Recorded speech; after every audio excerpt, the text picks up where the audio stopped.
Hi, my name is Second Lieutenant Frank Huang, and I want to talk about how my idea revolves around getting our airmen the tools they need at the speed of relevance. Imagine for a moment that you're an airman just starting your new job. Your job requires you to have access to 10 Air Force software programs, but 2 of which are new programs, so you have to go and dig around and find out what the programs are and who can give you access. Great. A week goes by, and after playing phone tag, you got the information you needed.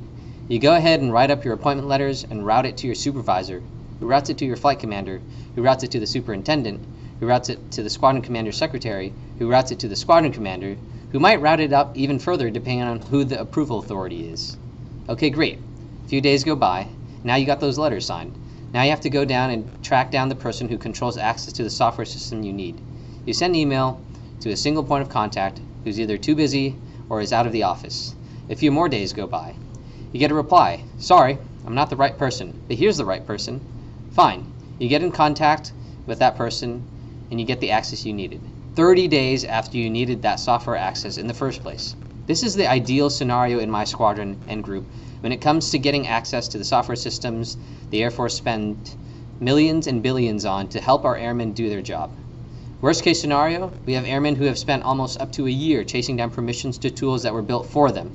Worst of all, sometimes they don't even know what software tools are out there for them to use.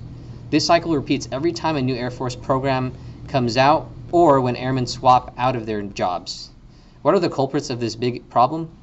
First, it's a lack of knowledge of the vast number of software tools that are available in the entire Air Force. Second, the use of appointment letters that are static and can never be quickly amended as the mission requires, but whose structure is so rigid that we spend more time crafting them as opposed to getting the mission done. So how do we deal with this problem? Here's my idea. I'm proposing what I call the Air Force User Software Management System. This system will have 2 key functions. First, it'll eliminate appointment letters by making this whole software access request workflow completely digital. No more appointment letters. You just go through the system and you click and you request permissions based on what kind of jobs and duties that you have.